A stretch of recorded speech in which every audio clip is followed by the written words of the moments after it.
श्री परमात्मने नमः। श्रीमद्भगवद्गीता अथ 12. अर्जुन उवाच एवं सततयुक्ता ये भक्तास्त्वां पर्युपासते ये चाप्यक्षरमव्यक्तं तेषां के योगवित्तमाः। मय्यावेश्य मनो ये मां नित्ययुक्ता उपासते श्रद्धया परयोपेतास्ते मे युक्ततमा मताः। ये त्वक्षरमनिर्देश्यम् अव्यक्तं पर्युपासते सर्वत्र गमचिन्त्यं च कूटस्थमचलं ध्रुवम् सन्नियम्येन्द्रियग्रामं सर्वत्र समबुद्धयः ते प्राप्नुवन्ति मामेव सर्वभूतहिते रताः। क्लेशोऽधिकतरस्तेषाम् अव्यक्तासक्तचेतसाम् अव्यक्ता हि गतिर्दुःखम् देहवद्भिरवाप्यते। ये तु सर्वाणि कर्माणि मयि सन्न्यस्य मत्पराः अनन्येनैव योगेन मां ध्यायन्त उपासते तेषामहं समुद्धर्ता मृत्युसंसारसागरात् भवामि न चिरात् पार्थ मय्यावेशितचेतसाम् मय्येव मन आधत्स्व मयि बुद्धिं निवेशय निवसिष्यसि मय्येव अत ऊर्ध्वं न संशयः।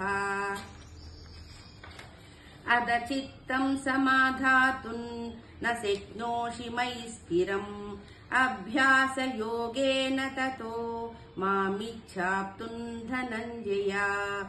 अभ्यासेऽप्यसमर्थोऽसि मत्कर्म परमो भव मदर्थमपि कर्माणि कुर्वन् सिद्धिमवाप्स्यसि।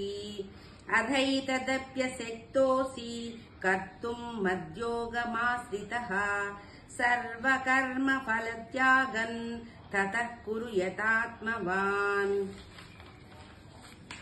श्रेयो हि ज्ञानमभ्यासात् ज्ञानाध्यानौ विशिष्यते ध्यानात् कर्मफलत्यागात् शान्तिरनन्तरम्। अद्वेष्टा सर्वभूतानां मैत्रः करुण एव च निर्ममो निरहङ्कारः समदुःखा सुखाक्षमी सन्तुष्ट सततयोगी यतात्मा दृढनिश्चयः। मय्यर्पितमनो बुद्धिर्यो मद्भक्तः स मे प्रियः। यस्मान्नो द्विजते लोको लोकान्नो द्विजते च यः। हर्षामर्षभयोद्वेगैर्मुक्तो यः स च मे प्रियः।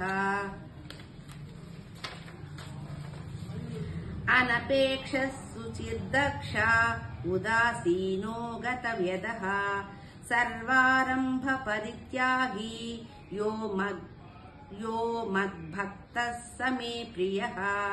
यो न हृष्यति न द्वेष्टि न शोचति न काङ्क्षति शुभाशुभपरित्यागी भक्तिमान्यः स मे प्रियः।